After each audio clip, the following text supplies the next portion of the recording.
आज के इस वीडियो में जिस क्वेश्चन को हम सॉल्व करने वाले हैं वो यहाँ पर कुछ इस प्रकार है कि यहाँ पर हमें दो इक्वेशन दिया गया है। पहला इक्वेशन है x cube plus y cube equal to 91 और दूसरा इक्वेशन है x square plus y square equal to 25। तो मान लेते हैं कि यहाँ पर ये हो गया इक्वेशन नंबर 1 और ये हो गया यहाँ इक्वेशन नंबर 2। तो यहाँ पर जो है हम इसे देखें कैसे सॉल्व करेंगे। तो उसके लिए हमें पता है कि x प्लस वाई का होल क्यूब किसके इक्वल होता है। हमें पता है कि x प्लस वाई का होल क्यूब जो होता है ये इक्वल होता है x cube plus y cube plus 3xy और ब्रैकेट में x प्लस वाई के। तो यहां पर हम चीजों को आसान बनाने के लिए ये कंसीडर कर लेते हैं लेट x प्लस वाई ये इक्वल है यहां पर a के, और साथ ही साथ हमने ये भी कंसीडर कर लिया है x इंटू वाई जो है ये इक्वल है b के। तो x प्लस वाई की जगह पर क्या आ गया, a आ गया, तो ये बन गया क्या, a cube equal to x cube plus y cube के जगह पर लिख सकते हैं 91 प्लस एक्स वाई के जगह पर लिख सकते हैं हम b और x प्लस वाई के जगह पर लिख सकते हैं a। तो ये होगा 3ba, मतलब हम इसे लिख सकते हैं 3ab। तो यहां जो है चलिए मान लेते हैं कि ये हो गया है इक्वेशन नंबर 3। अब क्या है देखें, हमें पता है कि x प्लस वाई का जो होल स्क्वायर होता है वो किसके इक्वल होता है। सो हमें पता है कि x प्लस वाई का जो होल स्क्वायर है ये इक्वल होता है x square plus y square plus यहाँ 2xy के।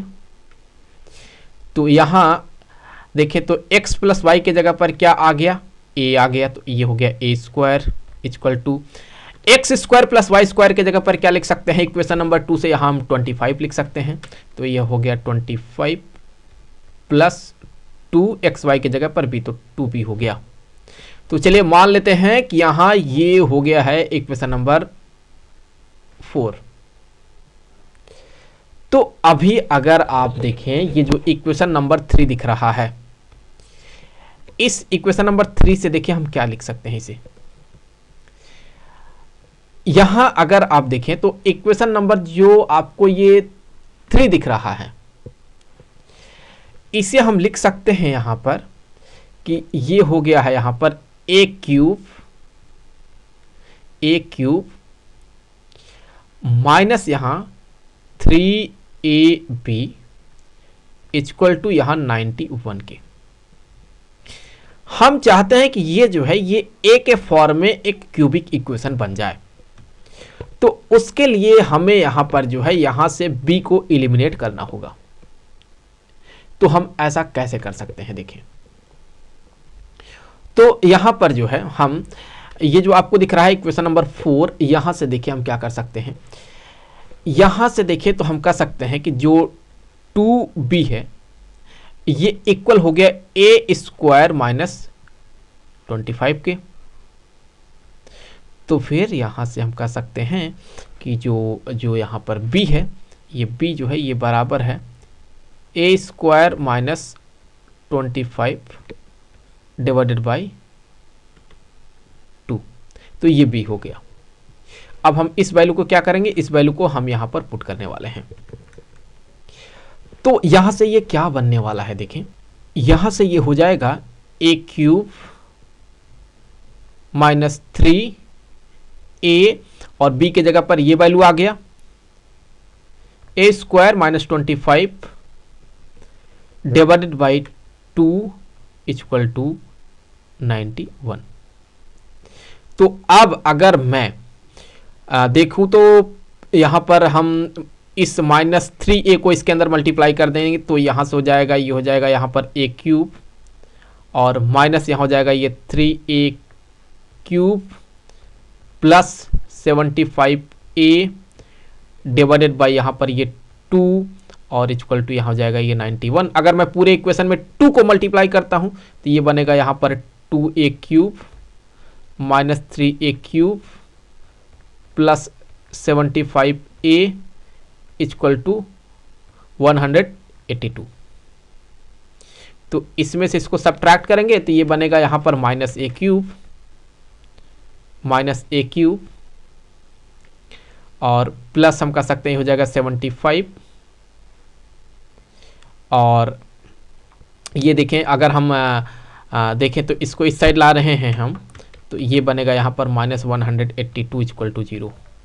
अगर मैं माइनस से मल्टीप्लाई कर देता हूँ, यहाँ a है, अगर मैं माइनस से मल्टीप्लाई कर देता हूँ तो ये हो जाएगा a क्यूब माइनस में 75a और यहाँ प्लस 182 इक्वल टू 0। तो ये क्लियरली दिख रहा है कि यहाँ ये एक क्यूबिक इक्वेशन है। तो ये जो आपको क्यूबिक इक्वेशन दिख रहा है, अब हम इसे सॉल्व करेंगे। इसे हम हीट एंड ट्रायल मेथड से सॉल्व करने का कोशिश करेंगे। तो उसके लिए हमें पता है कि हमें इसमें जो है a का अलग अलग वैल्यू रखना पड़ता है, 1 -1 2 -2, इस तरह से हम अलग अलग वैल्यू रख करके चेक करते हैं कि a के किस वैल्यू पर ये इक्वेशन को सेटिस्फाई कर रहा है। जो वैल्यू सेटिस्फाई करता है वही इसका एक फैक्टर बन जाता है, दैट मीन वही इसका एक सॉल्यूशन बनता है। तो मैं आपको बता देता हूं कि अगर आप इस इक्वेशन में a इक्वल टू 7 पुट कर देते हैं तो ये इक्वेशन को सेटिस्फाई कर जाएगा। कैसे? ये हो जाएगा यहाँ पर 7 का क्यूब माइनस 75 इंटू 7 और फिर यहाँ हो जाएगा प्लस यहाँ हो जाएगा ये 182।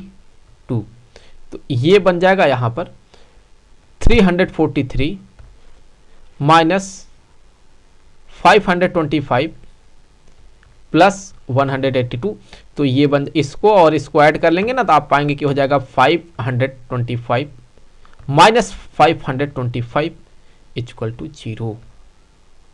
दैट मीन हम कह सकते हैं कि यहां पर a-7 इसका जो है एक फैक्टर है। तो यहां से a-7 इस क्यूबिक इक्वेशन का एक फैक्टर है। हमें क्या करना होता है, अब यहां से a-7 से जो है इस क्यूबिक इक्वेशन को डिवाइड करना पड़ता है। तो डिवाइड करने से हमें यहाँ एक क्वाड्रेटिक इक्वेशन मिल जाता है। मैं मान के चलूंगा कि आप ये कर ले जाएंगे। तो जब आप डिवाइड करेंगे तो आप पाएंगे कि यहाँ पर आपको जो क्वाड्रेटिक इक्वेशन मिलेगा वो इस तरह से मिलेगा कि होगा a² plus 7a minus 26 equal to 0। अब देखें यहां पर a-7 इक्वल टू हो गया 0। तो a इक्वल टू यहां से हो गया 7। तो a का यहां पर एक वैल्यू मिल गया है। सो a का यहां से एक वैल्यू मिला है। अब यहां पर देखें तो ये एक क्वाड्रेटिक इक्वेशन है। कौन? a² प्लस 7a माइनस 26, ये एक क्वाड्रेटिक इक्वेशन है। यहां से a के दो वैल्यू मिलने चाहिए, लेकिन उससे पहले देख लेते हैं कि इसका रियल सॉल्यूशन होगा या नहीं होगा। उसके लिए हमें इसका डिस्क्रिमिनेंट निकालना होगा। तो d इक्वल टू होता है b² माइनस 4ac। तो b कितना है? 7 का स्क्वायर माइनस 4, a कितना है 1 और c कितना है यहाँ पर 26। तो हो जाएगा यहाँ पर 49 माइनस यहाँ बनेगा ये 104। सो 104 ये क्लियरली दिख रहा है कि ये निगेटिव होगा, दैट मीन ये 0 से छोटा होगा। सो हम कह सकते हैं इसका कोई रियल सॉल्यूशन नहीं होगा। No real solution, no real solution. तो हमें यहां एक ही वैल्यू मिल रहा है, वो है a इक्वल टू 7, एक ही सॉल्यूशन मिला। अब अगर a का वैल्यू 7 है तो अब यहां से हम x और y का वैल्यू निकालेंगे। कैसे निकालेंगे? याद करें हमने यहां पर कंसीडर किया था ये कि x प्लस वाई ये इक्वल है यहां पर a के और x इंटू वाई ये इक्वल है b के। तो हम यहां से ये कह सकते हैं कि x प्लस वाई ये इक्वल है a के, दैट मीन ये इक्वल है 7 के। और साथ ही साथ हम यहां से कह सकते हैं कि x इंटू वाई जो कि इक्वल है b के, और b किसके बराबर है? हमें नहीं पता, हमें b निकालना होगा। हम b का वैल्यू कैसे निकालेंगे? हम b का वैल्यू यहाँ से निकालेंगे। तो यहाँ से अगर आप देखें b का वैल्यू क्या मिलेगा, a किसके बराबर है? a यहाँ पर 7 के बराबर है, तो यहाँ 7 का स्क्वायर हो जाएगा, तो ये हो जाएगा 49 माइनस 25 डिवाइडेड बाई 2। तो 49 माइनस 25 तो ये हो जाएगा 24, और 24 डिवाइडेड बाई 2 ये बन जाएगा यहाँ पर 12 के। तो एक्स वाई का वैल्यू यहाँ पर है 12, क्योंकि एक्स वाई जो है ये इक्वल है बी के, और बी का वैल्यू यहाँ पर 12 है, तो यहाँ पर इस तरह से कह दिया हमने एक्स वाई इक्वल टू 12। अब यहाँ पर जो है हमें इन्हीं दोनों इक्वेशन को अब सॉल्व करना होगा, और सॉल्व करके हमें यहाँ x और y का वैल्यू निकालना होगा। कैसे निकाल सकते हैं? देखें, हम यहाँ से देखें तो क्या कह सकते हैं, क्योंकि अगर आप यहाँ पर जो है इस इक्वेशन को देखें, इस इक्वेशन को यहाँ से हम कह सकते हैं कि जो x होगा, ये x यहाँ पर इक्वल हो गया 7 माइनस वाई के, और हम इसी वैल्यू को यहाँ पर ले जा करके यहाँ पर पुट कर देंगे। तो अंततः जो है ये हो जाएगा, यहाँ पर हो जाएगा ये यहाँ हो जाएगा बेसिकली ये y के फॉर्म में क्वाड्रेटिक इक्वेशन मिलेगा, क्योंकि हम y का वैल्यू जो है, y का वैल्यू यहाँ हम नहीं रखेंगे, बल्कि हम x का वैल्यू रखेंगे। So x equal to 7 minus y है, तो वो हम यहाँ पर रखेंगे। तो यहाँ से हम कह सकते हैं कि ये हो जाएगा 7 minus y into y equal to 12। तो क्या बनेगा यहाँ से? ये हो जाएगा 7y minus y square equal to 12।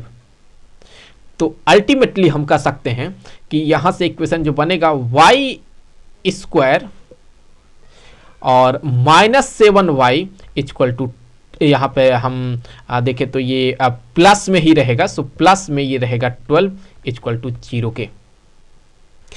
तो यहाँ से ये एक क्वाड्रेटिक इक्वेशन है, तो ऑब्वियसली यहाँ पर y के दो वैल्यू मिलेंगे। तो y स्क्वायर माइनस ये हो जाएगा यहाँ पर 4y minus 3y plus 12 equal to 0। तो हम यहाँ से कह सकते हैं कि y को कॉमन कर लिया हमने, तो y माइनस 4 हो गया, और माइनस 3 को कॉमन कर लिया तो y माइनस 4 हो गया इक्वल टू 0। तो यहाँ से एक ब्रैकेट में आ गया y माइनस 3, दूसरे ब्रैकेट में आ गया y माइनस 4। तो हम यहाँ से कह सकते हैं कि y के दो वैल्यू मिल गए। एक वैल्यू यहाँ से हम कह सकते हैं कि जो y होगा वो यहाँ पर 3 के इक्वल होगा, और एक होगा यहाँ पर y इक्वल टू 4। तो अगर y के हमें दो वैल्यू मिल रहे हैं, तो ऑब्वियसली हम यहाँ से कह सकते हैं कि x के भी दो वैल्यू मिलेंगे। सो दो अलग अलग हम सिचुएशन बना लेते हैं। तो पहला जो सिचुएशन होगा वो ये कि हम मानेंगे कि y जो है वो 3 के इक्वल है, तो फिर x किसके इक्वल होगा? तो हमने यहाँ पर कंसीडर किया था x प्लस वाई जो कि 1 के इक्वल है, that mean x plus y जो है ये 7 के इक्वल है। तो x प्लस 3 इक्वल टू हो गया 7, तो x equal to 7 minus 3, that mean x equal to हो गया 4 के। तो यहाँ पर x का एक वैल्यू क्या मिला? 4 मिला। वही दूसरा वैल्यू क्या मिलने वाला है? जब y का वैल्यू यहाँ पर 3 है तो x 4 है, तो दूसरे सिचुएशन में देखें, दूसरे सिचुएशन में y का वैल्यू 4 है, तो फिर आप सॉल्व करें तो यहाँ से हो जाएगा ये x प्लस 4 इक्वल टू 7, तो x इक्वल टू 7 माइनस 4, तो x इक्वल टू यहाँ पर 3 हो गया। तो इस तरह से यहाँ पर x के भी दो वैल्यू मिल गए। आई होप कि वीडियो आपके लिए काफ़ी हेल्पफुल रहा होगा। जल्द मिलेंगे आपसे अगले वीडियो में किसी दूसरे क्वेश्चन के साथ, तो तब तक के लिए खुश रहें। Good bye.